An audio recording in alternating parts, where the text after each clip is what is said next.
Nah, kalau sudah proses semai, Mas. Ya. Jadi semai itu biasanya 1 kali 24 jam. Ya. Itu disimpan di tempat yang nggak ada cahaya. 24 jam ya? Iya, boleh ditutup kresek, boleh di dalam box atau di kolong tempat tidur, silahkan, bebas. Yang penting nggak terkena cahaya.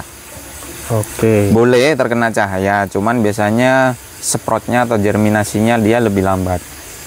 Sprout itu apa, Mas? Sprout itu pecahnya benih, Mas. Pecahnya benih ya. Oke. Jadi lebih cepat dia di tempat gelap. Nah, jadi kalau udah sprout, udah pecah benih, jadi seperti ini. Nah, kebetulan ini yang saya pakai benih RZ. Untuk namanya Johnson. Johnson ya. Jadi bentuknya dia pil. Tapi kalau ini bentuknya pil.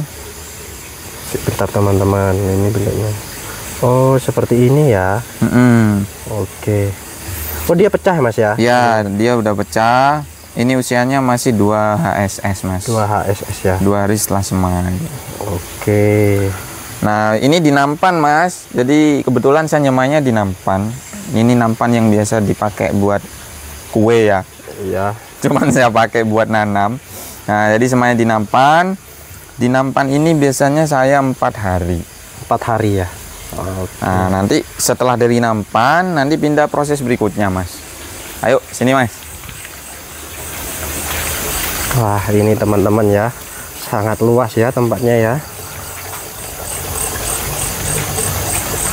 Nah, setelah dari nampan itu pindah ke talang bibit, Mas.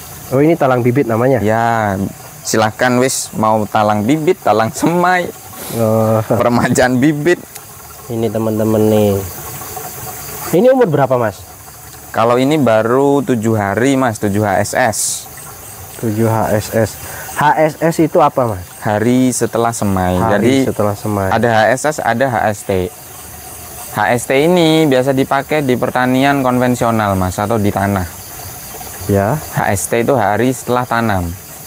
Jadi biasanya petani konvensional itu tidak menghitung lamanya semai.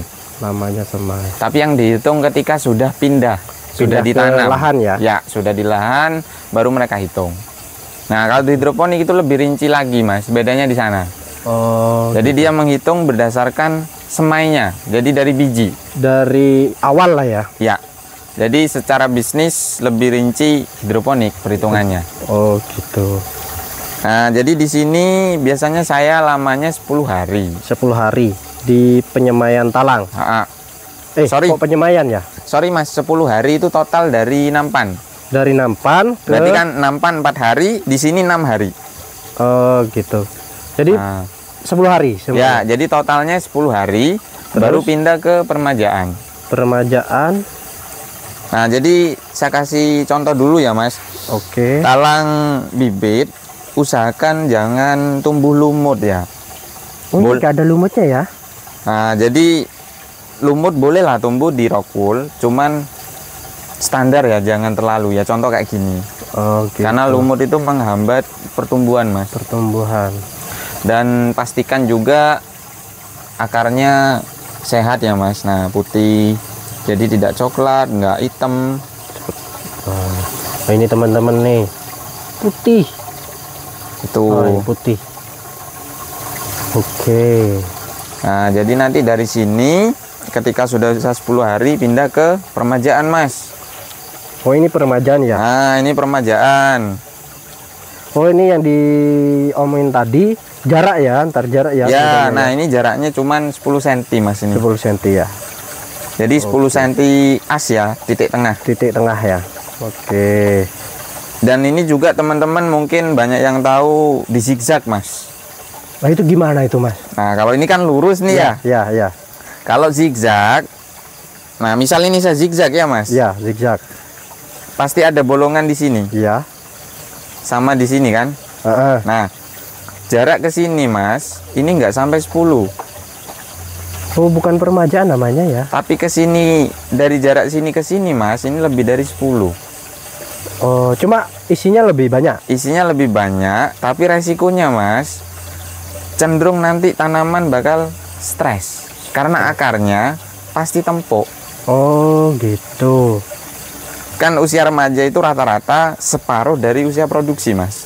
Iya. Nah, kalau konsepnya remaja seperti ini yang biasa dipakai di farm produksi, ketika sudah 15 hari di sini atau total 25 hari, akar belum tempuk, Mas. Oh, gitu. Contoh ini sudah usia 23 hari, Mas. Mana? Ini 23 hari ya? ya, ini 23 hari ya, ini juga 23 hari, 2 hari lagi pindah. Daun juga masih belum tempuk, akar juga otomatis enak diangkat. Jadi kemungkinan dia stres pun minim, Mas. Oh, gitu. Jadi nggak tempuk masih ya? Masih Akar? nggak tempuk. Tapi kalau yang zigzag usia segitu sudah pasti tempuk. Oh, gitu.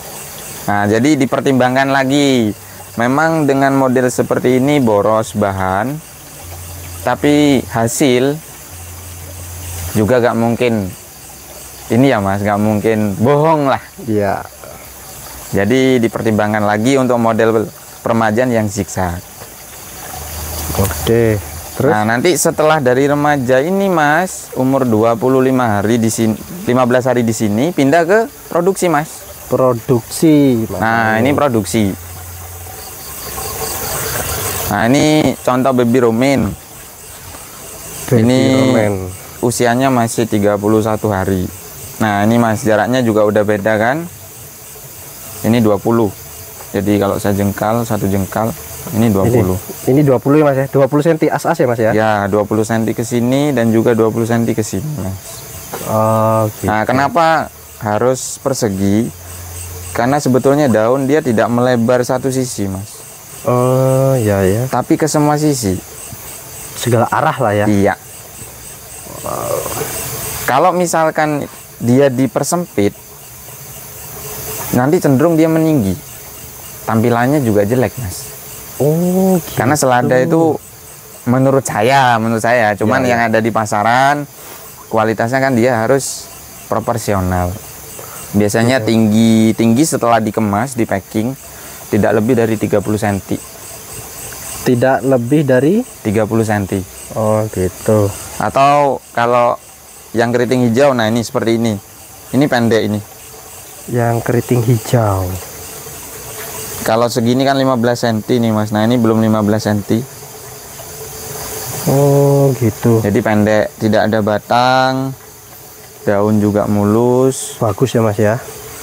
Mungkin ini perbedaannya di konvensional sama hidroponik yang nggak ada rumputnya tuh. Nggak ada Ya. kan? Terus perbedaan open field tadi sama yang pakai greenhouse. Ya. Kalau yang pakai greenhouse itu cenderung lentur, Mas, daunnya. Kalau yang pakai greenhouse, Lentur daunnya, dia tidak kaku. oh gitu. Tapi kalau yang open field dia cenderung kaku, Mas. Cenderung kaku ya. Karena adaptasi dengan lingkungan. Oh, gitu. Jadi kalau dilihat dari mulai tadi itu pembicaraan, berarti bagusan open field. Kebalik. Bagusan yang ada greenhouse-nya. Ya. Oh, gitu. Jadi kalau teman-teman mungkin beli selada, daunnya nanti alot atau keras, kemungkinan besar dia open field. Open field ya. Berarti gak ada atapnya ya? Nggak ada atap. Gak ada atap. Cuman biasanya yang diambil dengan market-market kayak supermarket, resto, atau bahkan kaum-kaum menengah ke atas, itu Ya. biasanya yang pakai greenhouse. Kenapa, Mas? Selain teksturnya dia tidak kaku dan juga pemakaian pestisida minim. Oh, ini anu ya, Mas ya? Minim banget pestisida ya?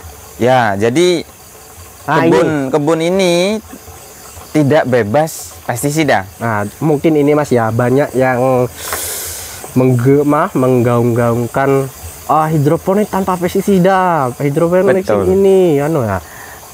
Mohon penjelasannya. Jadi kalau bilang bebas pestisida menurut saya itu keliru, Mas.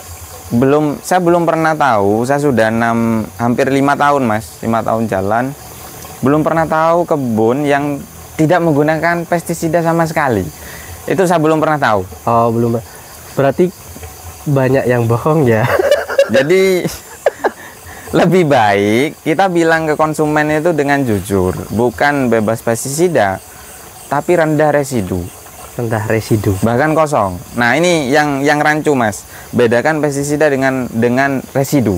Residu itu gimana, Mas? Residu itu, Mas, sisa kandungan bahan aktif yang ada di pestisida itu yang menempel atau melekat di tanaman. Itu residu. Kalau Nah. selada ini di daunnya ya? Iya.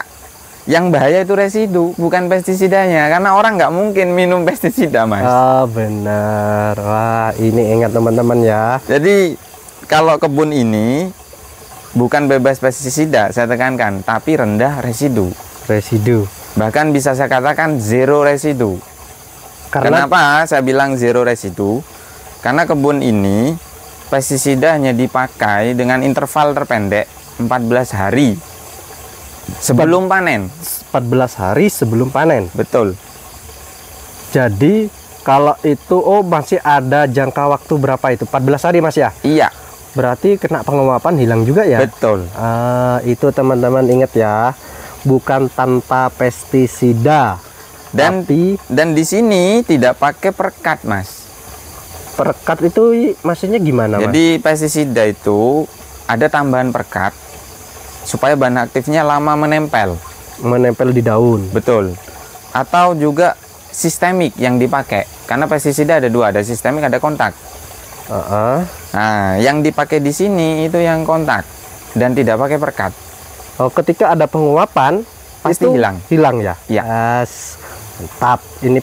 Ini banyak orang yang nggak tahu sih, Mas, masalah pertanian hidroponik tanpa pestisida. Karena kalau teman-teman atau yang nggak ngerti itu pasti ngomongnya tanpa pestisida. Padahal meskipun pakai pestisida itu belum tentu bahaya ya, Mas ya. Iya, Karena penjelasan yang tadi residu itu karena jangka waktu dari panen itu 14 hari, Mas ya.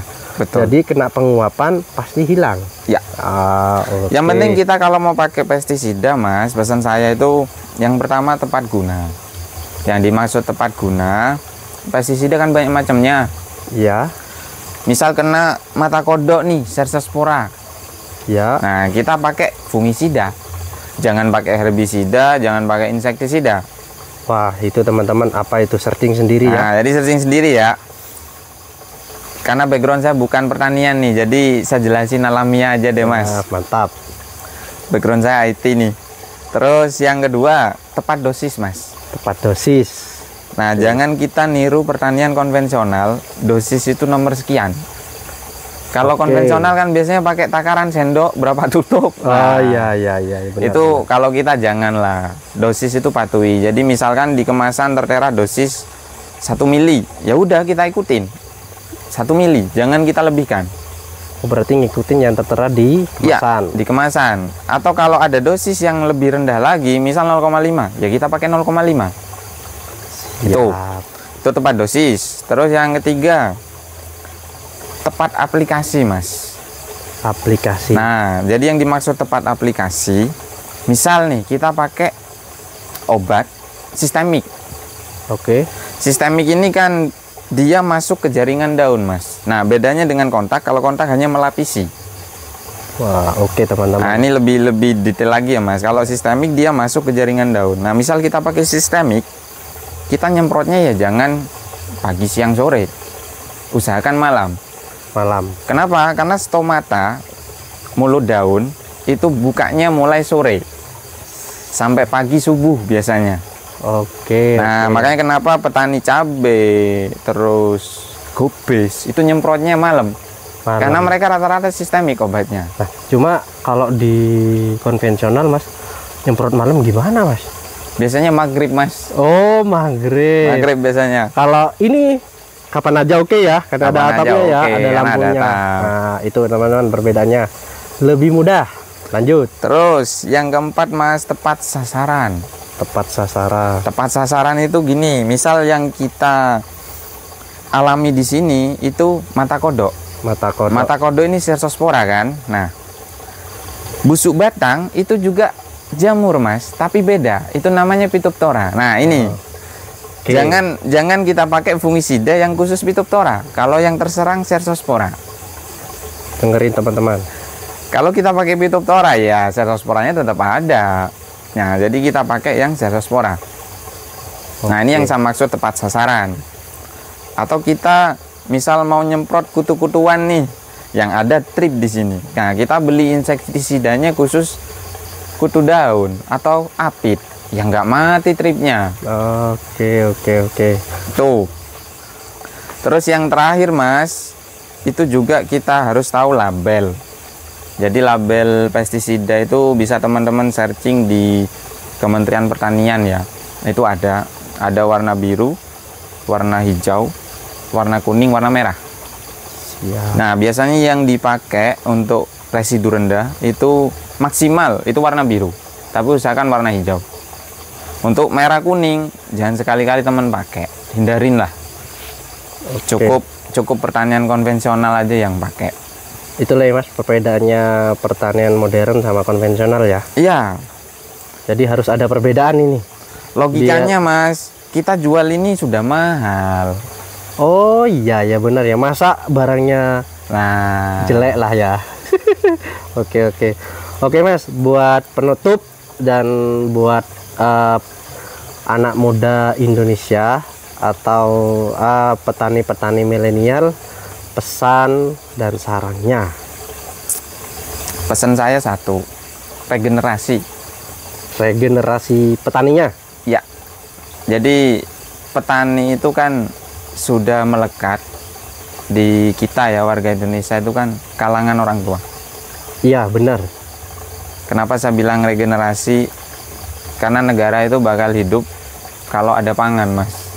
Mantap. Nah, makanya slogan saya dari dulu nggak pernah berubah. Orang itu butuh hidup. Berarti pertanian, bahkan pertanian hidroponik itu yang menjanjikan selama ada manusia, Mas. Jadi pesan saya regenerasi, jangan malu jadi petani. Karena sejatinya Mas, petani hidroponik itu konsultan yang sultan berkedok ya. jadi petani. Berkedok jadi petani. Oke Mas. Oke. Sudah. Terima kasih Mas. Oke, saya terima kasih Mas sudah sudah diterima main di kebunnya Mas Vicky.